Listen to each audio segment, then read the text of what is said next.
Aujourd'hui, nous partons pour Silverstone, assister aux retrouvailles annuelles des vieilles Aston Martin. Puis nous revivrons le Grand Prix de France de 1957 à Rouen et celui d'Italie à Monza. Tout cela, bien sûr, sur des images d'époque filmées par John Tate, un véritable passionné de l'automobile.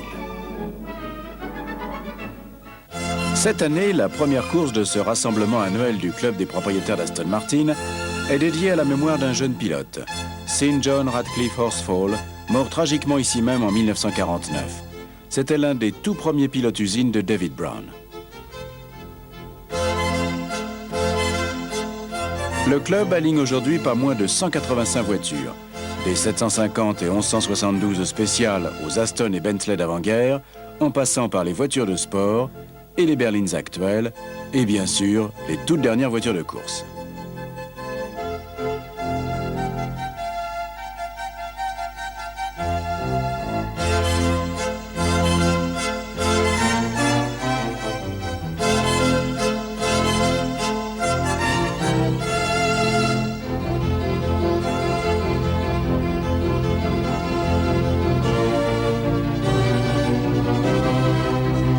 Je jette un œil à l'enregistrement où l'on vérifie que les voitures sont aptes à la course et je tombe sur la voiture du responsable, une spéciale recarrossée maison, et qui a une allure sensationnelle.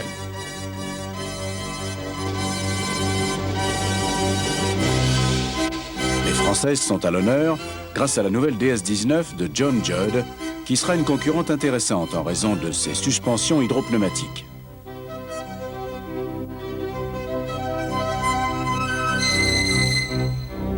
Dodger Green est parmi nous, accompagné de son épouse.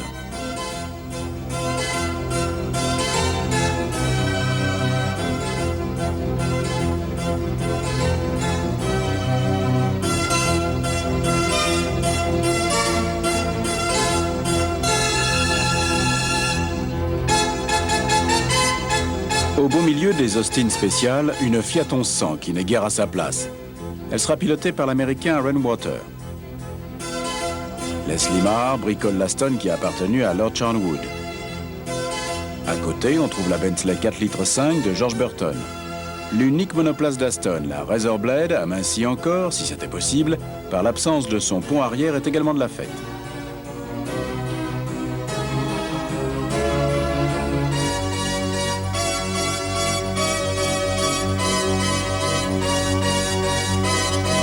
Une Lotus 11, facilement reconnaissable à ses lignes particulières et qui en est à sa deuxième saison de course. Le mois dernier, Lotus a été victorieuse en catégorie 750 et a remporté l'indice de performance au Mans grâce à Cliff Allison et Keith Hall. Cette victoire a mis fin au règne incontesté de l'écurie des Panhard et est sans doute la plus belle réussite de Colin Chapman.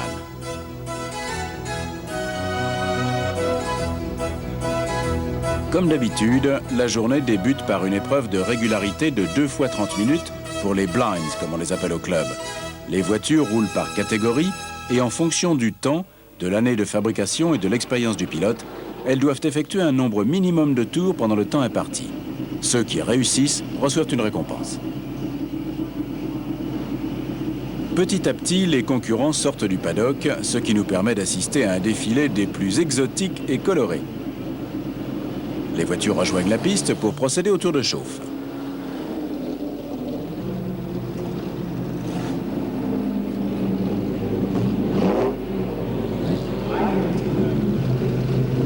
En revanche, sur le parking, l'originalité dans les coloris n'est pas de mise. Gris ou noir pour tout le monde.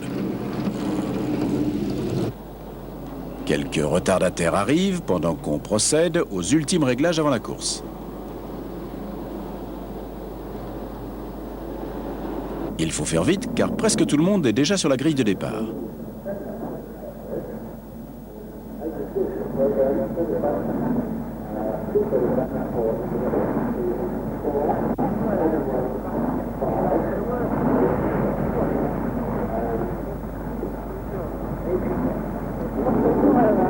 Le départ est donné comme au Mans.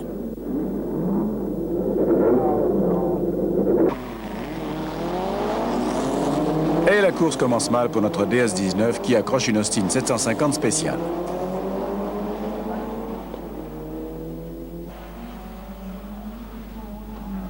Le reste du peloton en profite pour prendre le large.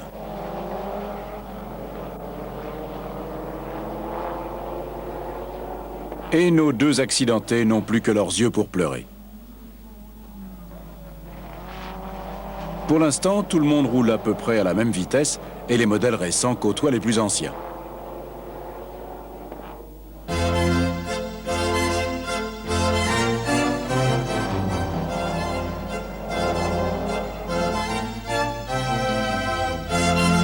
Et nos pilotes s'en donnent à cœur joie.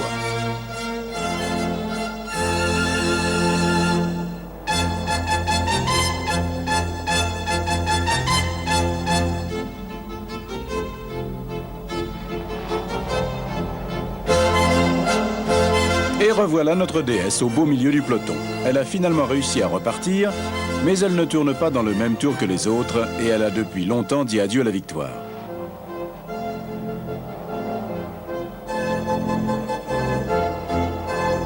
Et j'ai tout le loisir de l'observer. Cette voiture sortie en 1956 est équipée de suspensions hydropneumatiques avec correcteur d'assiette sur les 4 roues.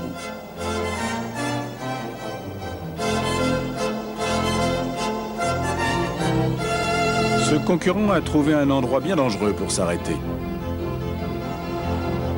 Fort heureusement, quelques âmes charitables poussent la Lotus au milieu du gazon, juste assez pour qu'elle puisse reprendre la course.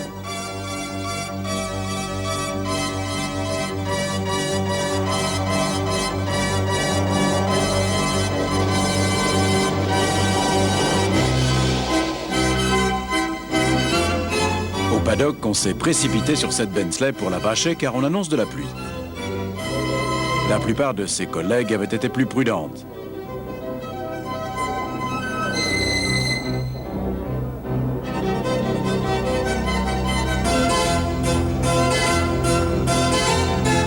Cet animal est dangereux, signale la plaque à l'arrière de cette voiture amphibie. C'est possible, mais quoi qu'il en soit, elle ne participera pas à la course. Après un véritable déluge, le départ de la première grande course de la journée est donné. C'est une course à handicap pour Bentley et Aston, 1,5 litre. Hollis est à la limite avec sa Bentley 3 litres. Il est suivi par James Kramer, puis par Bill Mason et R.P. Bradley, au volant respectivement de voitures 3 et 4,5 litres.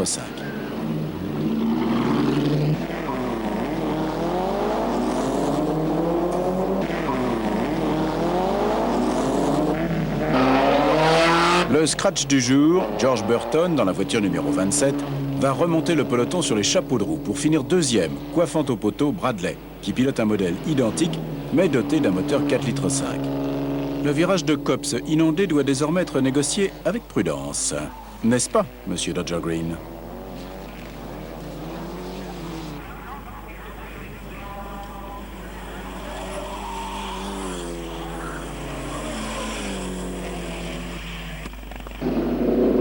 Je suis merveilleusement installé pour analyser les différentes manières d'aborder le virage de Copse.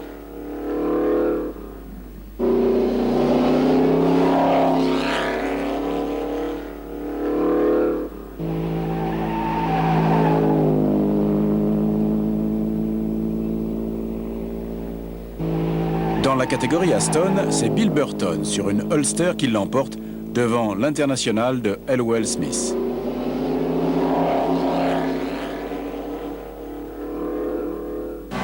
La course suivante est une scratch de 5 tours pour des voitures de 1172 cm3.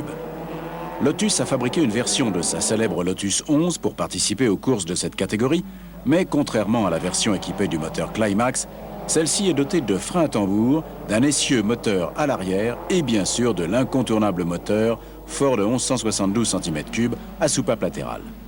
C'est d'ailleurs la Lotus 11 de Lorry qui passe en tête devant un peloton composé de véhicules faits maison aux allures parfois déconcertantes. La course des grosses voitures de sport se déroule sous une pluie battante.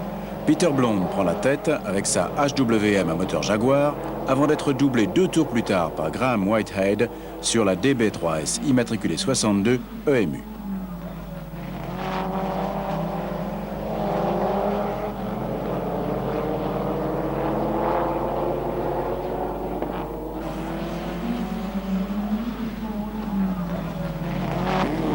Dans la course à handicap, pour les voitures de sport et les GT, les DB2 sont crédités d'un avantage de 10 secondes au tour par rapport à Whitehead et sa DB3S. Et au vu des conditions, c'est un retard impossible à combler, même pour une voiture qui a terminé deuxième au Mans en 1955.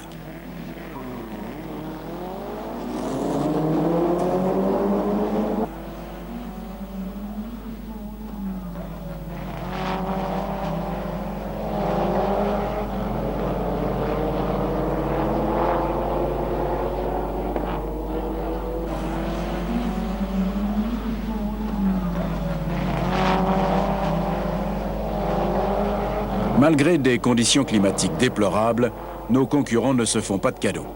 La preuve, cette tentative pour faire l'extérieur qui se solde par un échec.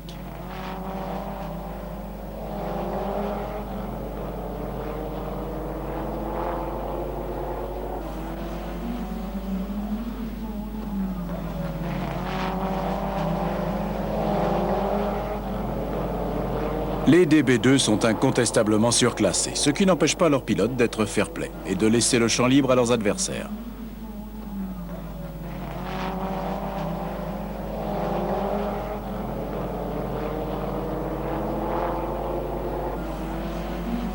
Gene Bloxham conduit avec maestria et remporte une belle victoire devant la DB2-4 de Brooks et Whitehead remonté en troisième place.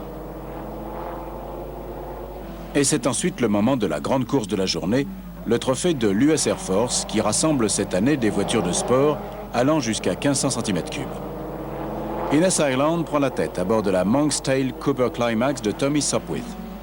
Et c'est Ireland qui l'emporte devant Chris Summers, lui aussi sur Cooper Climax, la Lotus 11 d'Alex McMillan et Len Gibbs. L'heure est venue du St. John Horsfall Trophy proprement dit. La première partie réunit des Aston Martin d'avant-guerre.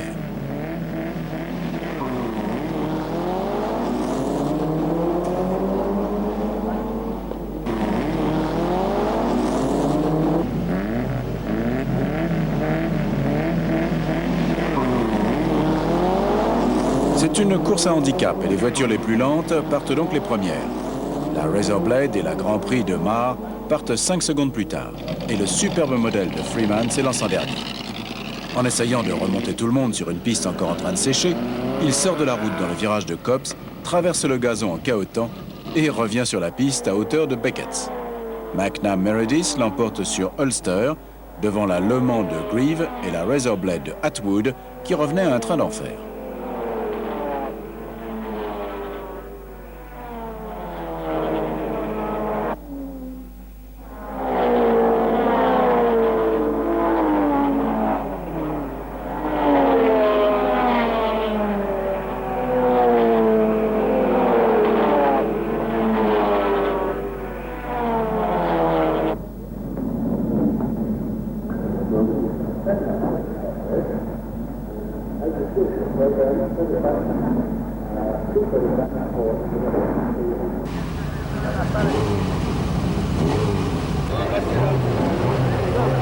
La deuxième partie de la course est évidemment ouverte aux Aston d'après-guerre. Une nouvelle occasion pour Gene Bloxham de briller avec sa DB2. Elle part avec un tour d'avance sur le scratch du jour, Graham Whitehead, qui a été le plus rapide à 131 km/h au tour, à bord de la voiture immatriculée 62 EMU, et qui remporte donc le trophée EMU, qui ne tire pas son nom de la célèbre immatriculation des Aston Usines, mais d'une marque de vin australien.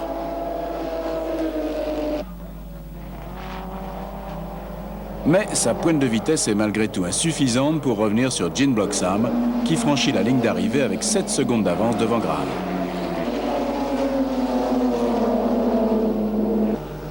Reggie Parnell montre à un des commissaires, le marquis de Camden, le très rare V12 Lagonda 4,5 litres, qui a couru quelques fois au Mans.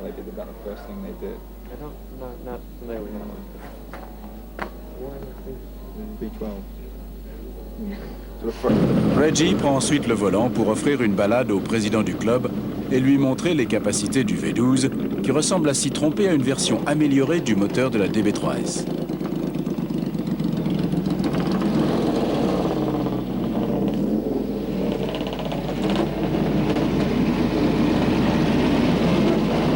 On s'apprête maintenant à courir l'épreuve la plus compliquée jamais inventée par l'homme, la course en relais de David Brown. Il a fallu un certain temps pour la mettre au point, mais cette année, on l'a améliorée afin d'assurer la sécurité des pilotes lors de la transmission du témoin.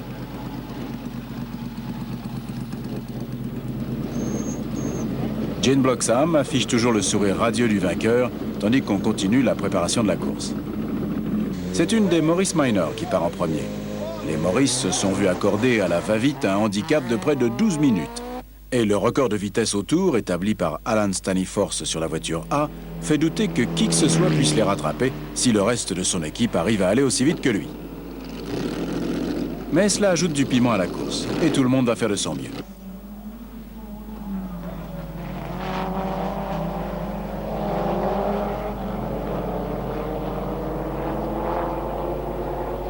Très vite, Staniforth a couvert ses 6 tours et passe le relais à son coéquipier Philip Gross, qui vient de traverser les stands ventre à terre pour sauter dans sa voiture et s'élancer à son tour.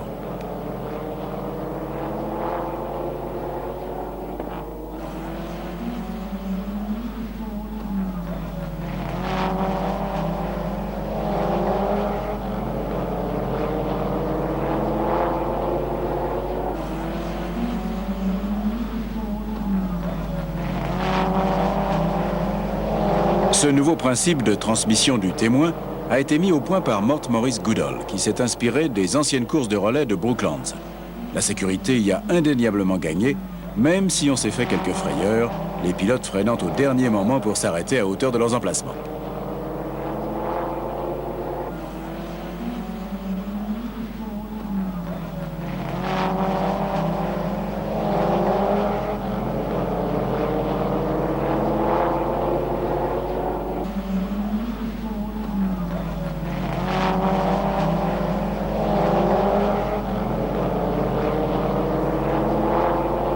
Cette course fait l'unanimité chez les spectateurs, et si les commissaires et les chronométreurs frôlent régulièrement la crise cardiaque, c'est pour la bonne cause, car c'est une des plus belles courses de Silverstone. Graham Whitehead est le 3e et dernier relayeur de l'écurie course d'Aston. Et la dernière voiture à partir, la Jaguar Cooper de Dick Steed, lui emboîte aussitôt le pas.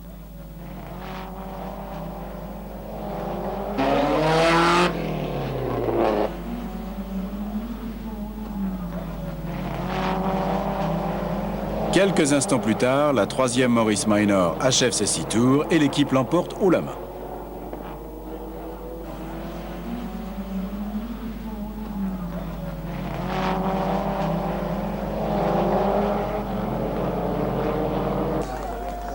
Messieurs Staniforth, Gross et Hoffman, qui représentent l'Automobile Club des 750, reçoivent leur trophée des mains d'Angela Abecassis. Staniforth, journaliste de son état, est en train de se forger une solide réputation de magicien automobile et on peut penser que ces Morris sont bien loin de la version de base. Graham Whitehead reçoit le trophée de l'Ému des mains d'Harry Chaplin, directeur de Ému Grande-Bretagne, et de son épouse, le tout sous le regard bienveillant de Dudley Coram, président du club Aston.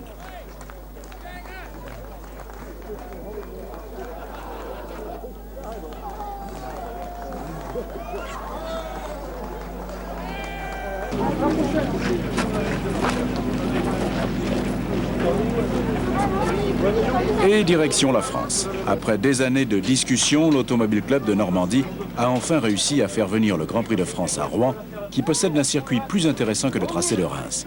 Un circuit routier qui se situe dans la forêt des Essarts, à quelques kilomètres au sud de Rouen.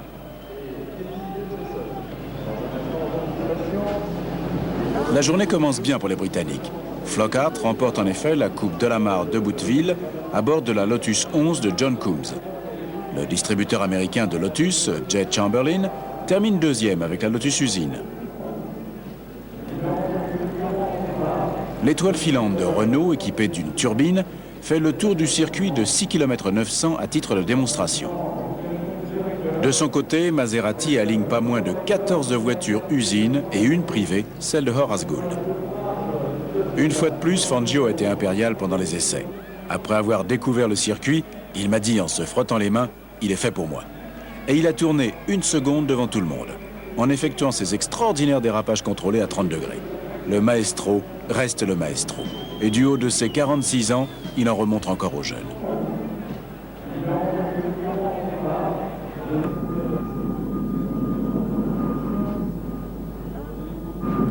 Mauvaise nouvelle pour les Britanniques, les Van Wall sont en queue de peloton. Moss est cloué au lit par un mauvais virus et Tony Brooks n'est pas encore remis de son accident du Mans. Son Aston DBR1 est en effet sorti dans l'état de sable du Tertre Rouge, tandis qu'il essayait de rétrograder et il s'est retrouvé coincé sous la voiture. Van Wall tourne donc avec des pilotes remplaçants. Roy Salvadori, qui a cassé son contrat chez BRM, et Stuart Lewis Evans, prêté par Ferrari. Pendant que les pilotes, Fangio et Musso en tête, s'approchent pour se présenter devant la foule, je m'intéresse à la grille de départ. Fangio sur Maserati a décroché la pole position. Il a à ses côtés son coéquipier Jean Berra et Luigi Musso sur la plus rapide des Ferrari. La Maserati de Shell et la Ferrari de Peter Collins se partagent la deuxième ligne. En troisième ligne, on trouve Roy Salvadori sur Van Wall, qui tourne à 1,5 seconde devant les Ferrari de Hawthorne et de Trintignant. En quatrième ligne, Mendy Tagui et Lewis Evans sur la deuxième Van Wall, suivi des 2 BRM, 2 Cooper et la Maserati de Gould. Jean Berra anticipe bien le départ et prend la tête. Une déferlante rouge s'élance dans la ligne droite. Perdue au milieu des Italiennes, quelques voitures vert anglais. Il n'y a plus de voitures bleues, les Gordini ayant hélas abandonné la compétition, tout comme l'écurie Connaught.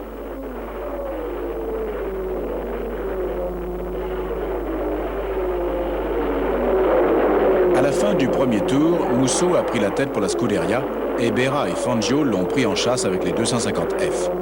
À la surprise générale, une BRM a réussi à se hisser en 6e position, celle de l'Américain Herbert Mackay Fraser. La Maserati de Gould ferme la marche. Au tour suivant, Fangio a pris l'avantage sur Berra et s'attaque à Musso.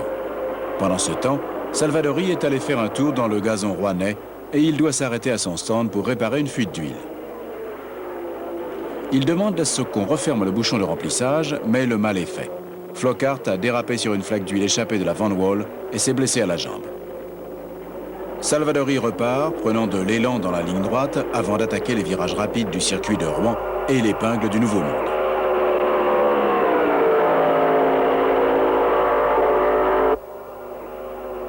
Puis c'est au tour de Jack Brabham de s'arrêter.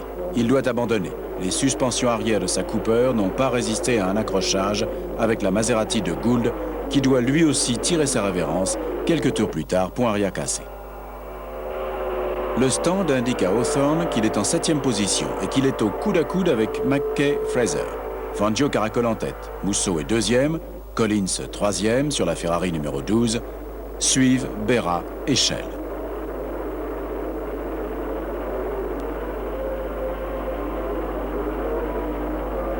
C'est Maurice Trintignant qui est ensuite contraint de s'arrêter au stand. La magnéto de la Ferrari est tombée en rideau. Quant à Hawthorne, il doit désormais faire face à Lewis Evans et sa Van Wall, en plus de la BRM de Mackay Fraser.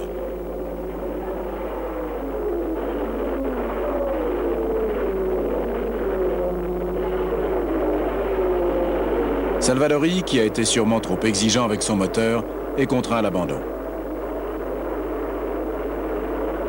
Trintignant reprend la course à cet instant, mais s'est reculé pour mieux sauter. Il devra abandonner lui aussi de nouveau sur un problème de magnéto. Exit également Mackay Fraser, mais il a eu le temps de montrer l'efficacité de la tenue de route de la BRM sur un tel circuit. Malheureusement, le talentueux américain n'aura pas la possibilité de montrer ses qualités. Il va en effet trouver la mort une semaine plus tard à Reims, lors d'une course de Formule 2.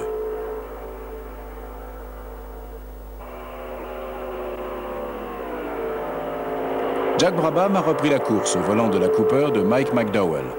Il est en queue de peloton. Ce circuit, qui exige des moteurs puissants, ne convient guère à la Cooper, contrairement au tracé monégasque. Fangio fait de nouveau la démonstration de son talent.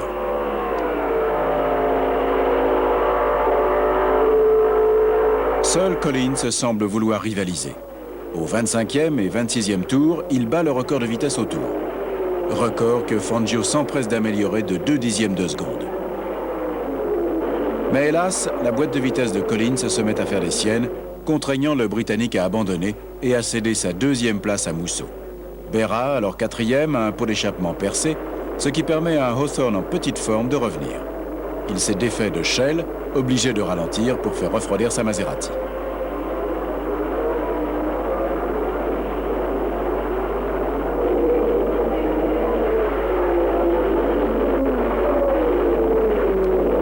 Au 44e tour, Jean Berra, perdu au milieu de la fumée de son moteur et couvert d'huile, perd sa 4e place au profit de Hawthorne, qui compte déjà un tour de retard sur Fangio.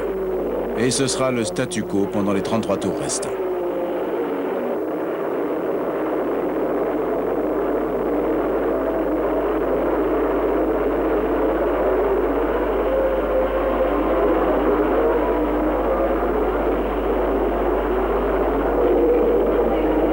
J'ai tout le loisir d'analyser les différents styles de conduite lors de l'approche de l'épingle du Nouveau Monde. Hawthorne,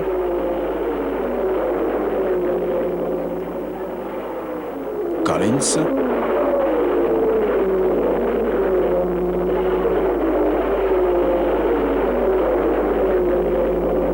et Berra.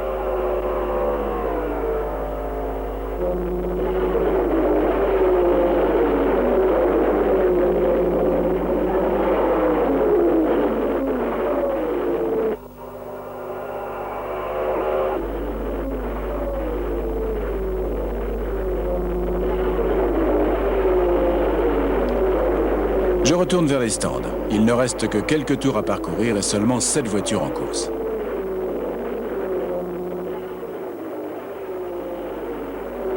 Fangio compte 28 secondes d'avance sur Musso, qui se met soudain à croire à sa bonne étoile quand on lui annonce que le maestro va probablement s'arrêter pour changer une roue arrière. Luigi met le pied au plancher et bat le record du tour, mais fait un tête-à-queue au Nouveau Monde. De toute façon, Fangio a décidé de ne pas faire d'arrêt. Berra, incapable de supporter plus longtemps les conditions dans lesquelles il doit conduire, décide de s'arrêter au stand, prêt à pousser sa Maserati jusqu'à l'arrivée s'il le faut pour décrocher la 5e place.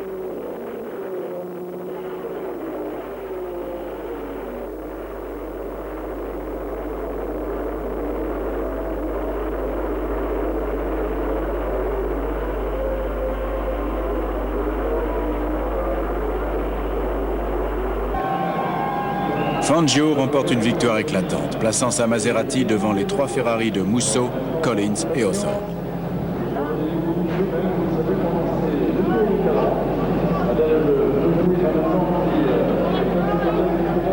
Le malheureux Hawthorne passe inaperçu devant la foule et la presse qui n'ont Dieu que pour Fangio. 3 courses, 3 victoires, l'Argentin s'achemine vers un 5e titre mondial.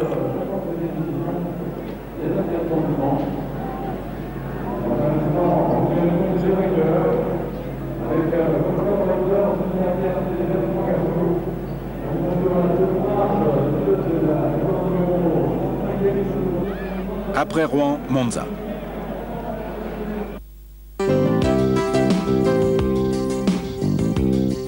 Je fais le voyage avec mon Aston favorite et j'ai tout le loisir en chemin de faire le point sur cette saison qui s'achève. Manifestement, je suis passé à côté des grandes courses cette année. Pour la 2e année consécutive, j'ai raté Le Mans et le succès des Jaguars Type D privés qui ont terminé aux 1e, 2e, 3e, 4e et 6e places. En juillet, je n'ai pas pu me rendre à Aintree et j'ai raté une victoire historique, celle d'une marque britannique, Van Wall, et des pilotes britanniques, Moss et Brooks, au Grand Prix d'Angleterre. C'était pourtant une première.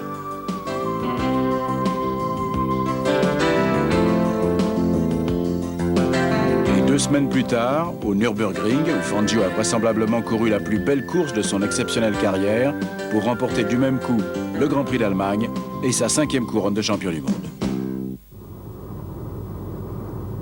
J'arrive donc à Monza, un tantinet désabusé, il ne se passera rien.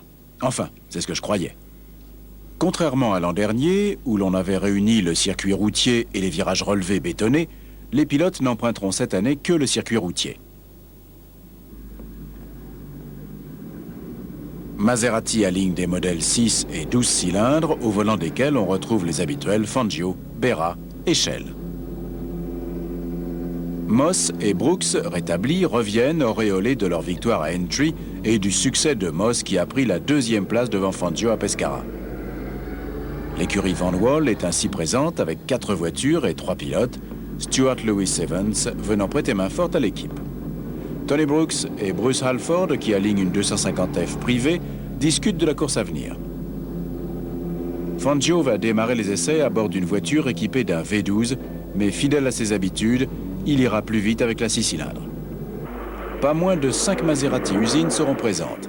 Et pour épauler les 3 pilotes habituels, on retrouve Scarlatti et Gregory. La voiture privée de Goggia est également au départ. Et l'on dénombre encore 5 Maserati 250F privés sur la ligne de départ. En compétition contre les Van Wall et la horde de Maserati, il y a 4 Lancia Ferrari pilotés par Luigi Musso, Mike Hawthorne, Peter Collins et Wolfgang Taffy von Trips, remis de son accident survenu durant les 1000 km de Nürburgring pour voiture de sport. Les essais de vendredi ont donné lieu à une guerre des nerfs entre Moss et Fangio pour savoir qui établirait le meilleur temps de la journée. Le Britannique l'a finalement emporté en 1 minute 42 secondes 7 dixièmes. Fangio est à 4 dixièmes malgré un moteur poussé à 7900 tours minute. La vitesse de pointe des Van Wall leur assure la suprématie. Et seul le génie de Fangio peut s'y opposer. Les Lancia Ferrari ont été inexistantes. Von Trips, le meilleur coureur de la Scuderia, est à plus de 3 secondes de Moss.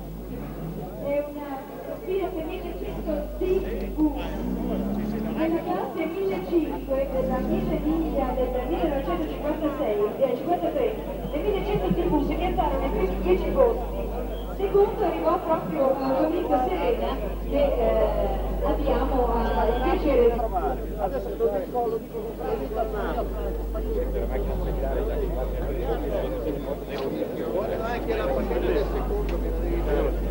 Les essais de samedi commencent à 15 h sous un soleil de plomb. Hawthorne s'élance en premier au volant d'une nouvelle Lancia Ferrari à châssis allongé.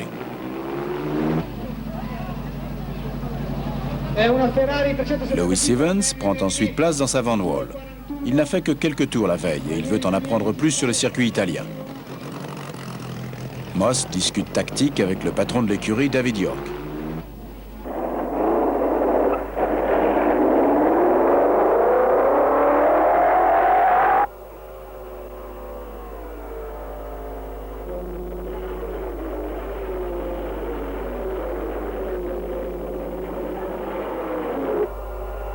Dans la ligne droite des stands, la Lancia Ferrari est manifestement plus lente que les Van Wall.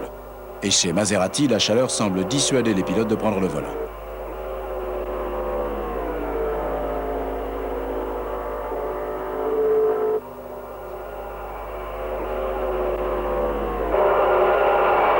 Sur le circuit, Hawthorne s'efforce d'améliorer le temps de la Ferrari. Lewis Evans, en revanche, file comme le vent et ne tarde guère à battre le temps de Moss établi vendredi. Rien de tel pour faire sortir les autres des stands. Brooks fait un temps canon. La première ligne sera monopolisée par les Van Wall. 3 voitures vert anglais devancent la horde des voitures rouges. Et à Monza, je doute fort que les tifosi apprécient.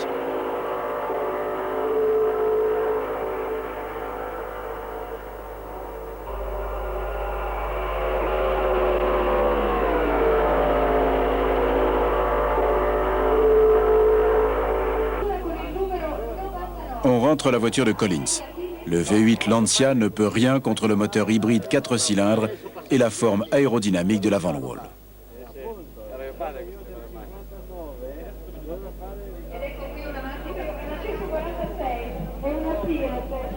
Il fait aussi chaud le dimanche et la course doit débuter à 15 h, heure à laquelle se sont déroulés les essais de ces 2 derniers jours.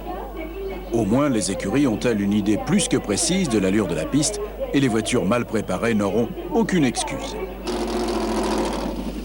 Berra a pris le volant de la Maserati numéro 4 dotée du V12. Fangio et Shell, respectivement sur les voitures numéro 2 et 6, seront équipés de moteurs 6 cylindres.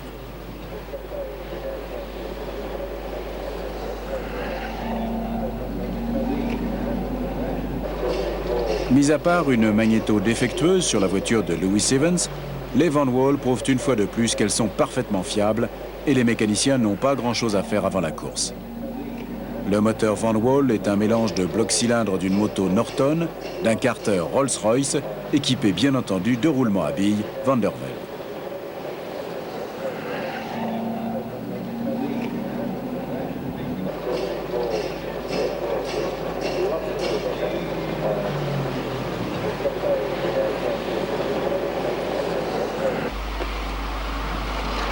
Les camions de chez Ferrari arrivent de Modène pour déposer leur matériel.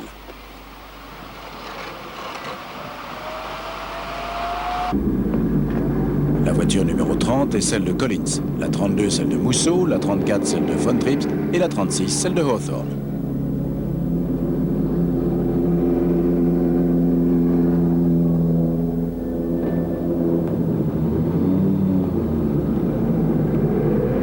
La firme de Maranello utilise toujours des freins à tambour, alors que cela fait maintenant 4 ans que Jaguar a imposé les freins à disque en remportant de grandes victoires comme au Mans.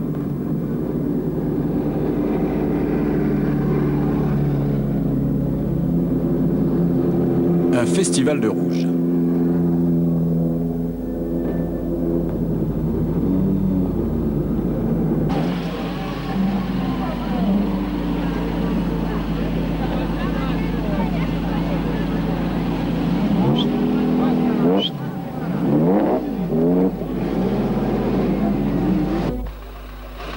Le nez des voitures de la Scuderia arbore des couleurs différentes pour faciliter leur identification lors de leur arrivée dans les stands à grande vitesse.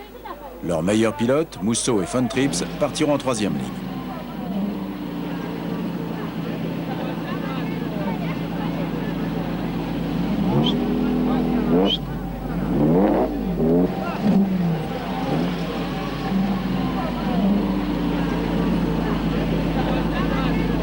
Les privés doivent se partager les garages et leurs installations. La Maserati de Grégory côtoie donc celle d'un nouveau venu, le Suédois Joachim alias Joe Bonnier. Tony Brooks et Bruce Halford sont en grande discussion.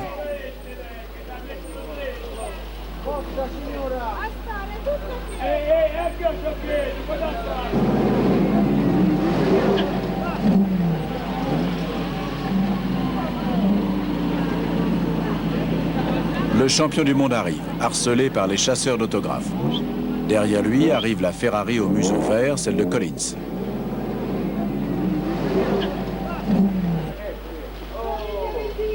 La Van Wall de Moss, dans sa robe vert anglais, est prête pour le départ.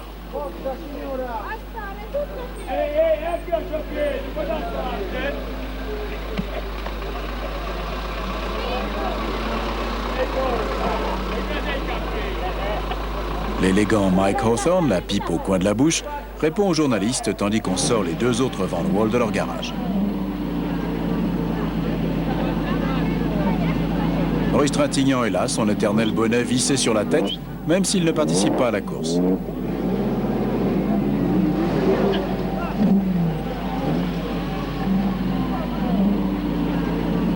Et Fangio, qui a déjà tout remporté, qui a été sacré champion du monde pour la 5e fois, attend avec toujours la même impatience le départ de la course.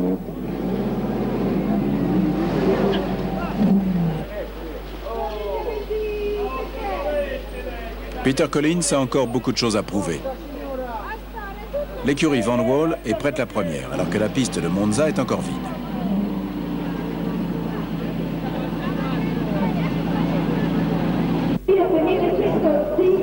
Jamais cette écurie n'avait été aussi impressionnante. La voiture numéro 22, celle de Tony Brooks, porte un anneau jaune sur le nez. La numéro 20 est aux mains de Stuart Lewis Evans et ne porte aucune marque spécifique, tandis que la numéro 18, celle de Moss, arbore un anneau blanc sur le museau.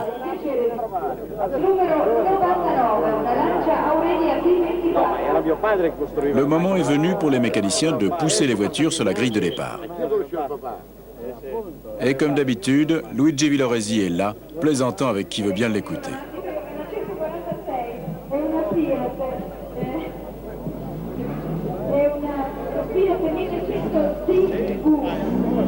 Nella classe 1005 della 1000 miglia del 1956 e 53 le 1100 tribus che andarono ai primi 10 posti.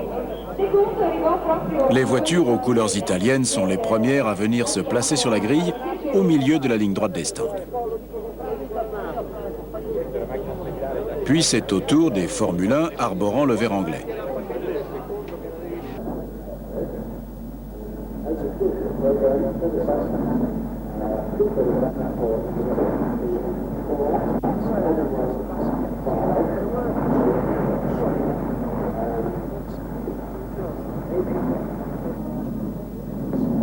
Et bientôt, il y a tellement de gens sur la piste qu'on a du mal à voir les voitures.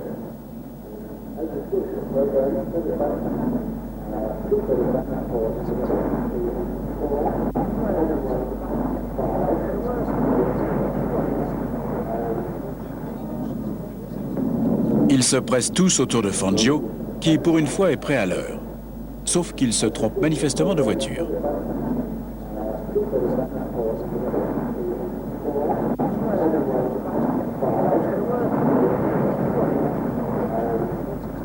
Les drapeaux de toutes les nations participantes cèdent la place à la pancarte des 2 minuti. Et c'est l'heure.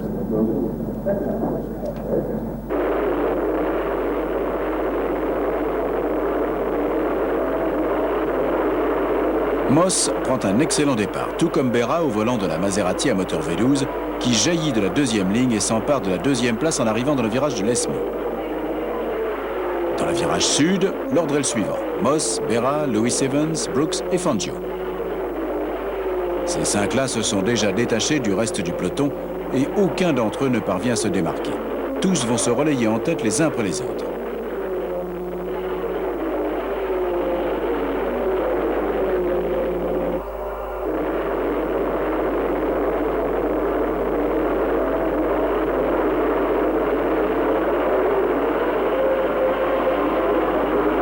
La bataille pour la 6e place est tout aussi ouverte. Elle oppose Shell, Collins, Musso, Hawthorne et le jeune et brillant Bonnier au volant de la Maserati de l'écurie Centro-Sud.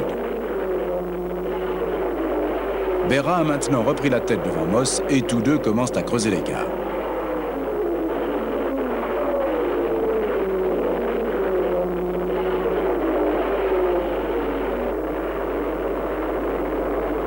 Puis Fangio prend la tête. Berra recule en 5e position derrière les 3 Van Wall. Au tour suivant, c'est Brooks qui mène. Les Van Wall passent au coude à coude dans la ligne droite des stands. Puis le classement change de nouveau. Berra mène devant Moss, Fangio, Brooks et Lewis Evans. Quelle course! Musso et Hawthorne se livrent à une bataille à couteau tiré pour la 7e place et Bonnier juste derrière en embuscade. Les 5 hommes de tête commencent à slalomer entre les attardés et on ne fait pas de quartier. Mais cette héroïque bataille ne pouvait pas durer éternellement. Brooks est le premier à s'incliner. Il s'arrête à cause d'un accélérateur endommagé. Collins passe donc 5e et Hawthorne, qui a pris l'avantage sur Musso, 6e. Brooks ressort des stands, mais Lewis Evans doit abandonner culasse cassée.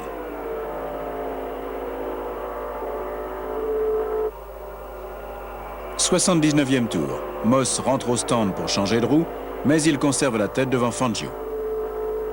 Berra a abandonné, problème de moteur.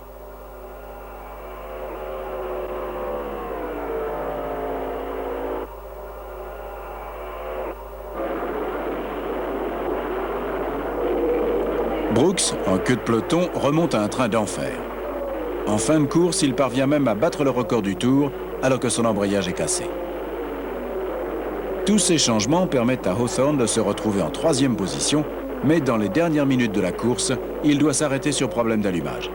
Von Trips s'empare alors de la 3e position avec 2 tours de retard, et quand il repart, Hawthorne se retrouve 7e. Collins connaît lui aussi des difficultés. Il tourne au ralenti à cause d'une soupape tordue et s'apprête à abandonner. Hawthorne a de nouveau doublé Musso et repris la 6e position.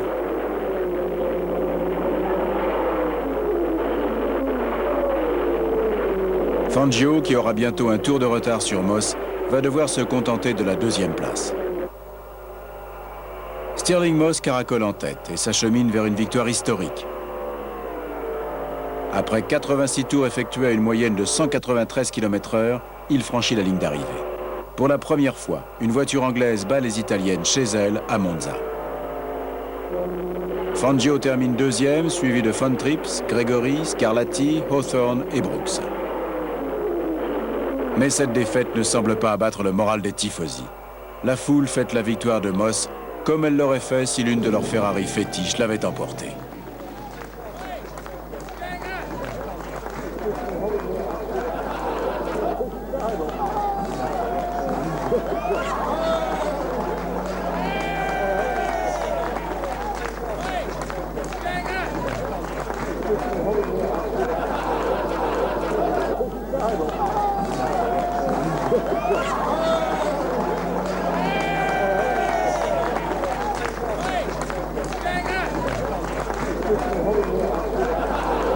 Van Wall termine ainsi la saison avec 3 victoires en Grand Prix contre 4 pour Maserati, obtenues par le champion du monde en titre, Juan Manuel Fangio.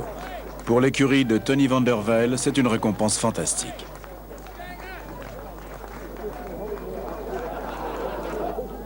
Que nous réserve la meilleure écurie britannique pour la saison prochaine?